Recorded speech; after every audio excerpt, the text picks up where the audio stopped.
अच्छा हर्ष, मेघना ने पूछा। ये बताओ कि तुमने ये सब किया कैसे? हर्ष बोला, यह तो बहुत ही आसान था, क्योंकि वह मूर्ख रितिका यह समझती है कि मैं उससे प्यार करता हूँ, जबकि मैं तो सिर्फ उसके साथ टाइम पास कर रहा था। जब तुमने मुझे उसे बेचने की सलाह दी तो ये आइडिया मुझे भी अच्छा लगा, और मुझे पैसों की भी बहुत ज़रूरत थी, क्योंकि मैंने जो इंटरटेनमेंट इंडस्ट्री चालू की है उसको संभालने के लिए कम से कम 300 करोड़ रुपए की आवश्यकता थी, और मिस्टर जेटली मुझे 500 करोड़ रुपए देने के लिए तैयार थे, वो भी उसके एक रात के लिए। तभी मैंने प्लान बनाया और उसके ड्रिंक में थेरियम नाम का ड्रग्स मिलाकर उसे पिला दिया, और उसके आगे की कहानी तुम्हें पता है कि उसके बाद क्या हुआ।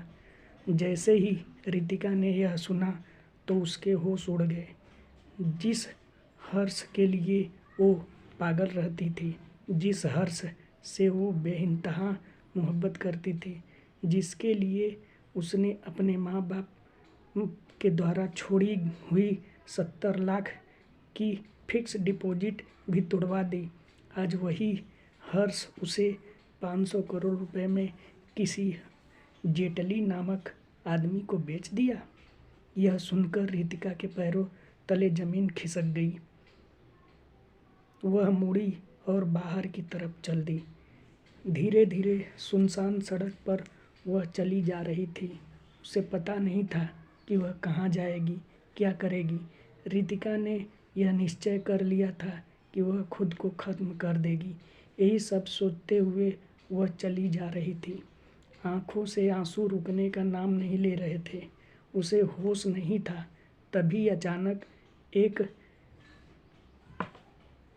स्पोर्ट्स कार अचानक लहराकर उसके सामने से आकर टकरा गई और वह दूर जा गिरी। गाड़ी बगल में पड़ी चट्टान से जाकर टकराई और बहुत ही ज़ोरदार आवाज़ हुई। गाड़ी में आग लग चुकी थी। अगल बगल उपस्थित लोगों ने जब यह देखा कि कार का एक्सीडेंट हो गया है तो सब लोग भागकर वहां आए और गाड़ी में सवार व्यक्ति को बाहर निकाला, और गाड़ी से टक्कर लगने से दूर जा गिरी रितिका को भी उठाकर दोनों को हॉस्पिटल में भर्ती कराया।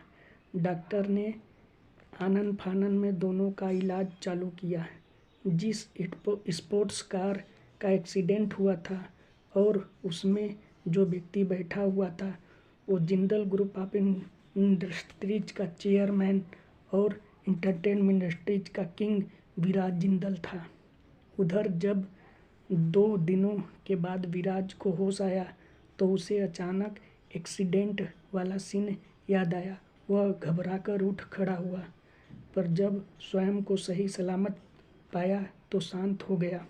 उसने इधर उधर देखा तो सामने ही उसका असिस्टेंट अनुज खड़ा था। अनुज ने जैसे देखा कि विराज को होश आ गया है तो दौड़कर उसके पास गया। गुड मॉर्निंग ग्रीट करते हुए बोला, सर कुछ हेल्प चाहिए? विराज ने कहा, नहीं अनुज, वैसे पता चला कि ये एक्सीडेंट किसने करवाया था? अभी तक तो नहीं पता चला सर, लेकिन कुछ क्लू ऐसे मिले हैं जिससे शक की सुई आपके चचेरे भाई वरुण जिंदल के ऊपर जाती है। विराज ने कुछ सोचते हुए बोला, अच्छा ठीक से छानबीन करो। और मुझे याद है कि मेरे बेहोश होने से पहले मेरी कार किसी लड़की से टकराई थी।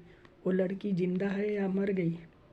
सर वो जिंदा है, और यहीं बगल वाले कमरे में भी उसका इलाज चल रहा है। डॉक्टर का कहना है वह अब कभी चल फिर नहीं पाएगी। अच्छा, क्या मैं उससे मिल सकता हूँ?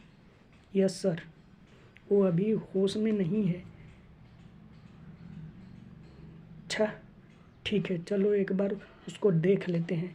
यह कहकर विराज उठा और बगल वाले कमरे में जाने लगा। विराज ने जैसे ही दरवाज़ा खोला, सामने वाले का चेहरा देखकर उसके होश उड़ गए। उसने अनुज को आवाज़ दी और बोला, अनुज, तुम्हें याद है पार्टी वाले दिन मेरे कमरे में कोई लड़की आकर सो गई थी? मैंने तुम्हें बताया था ना?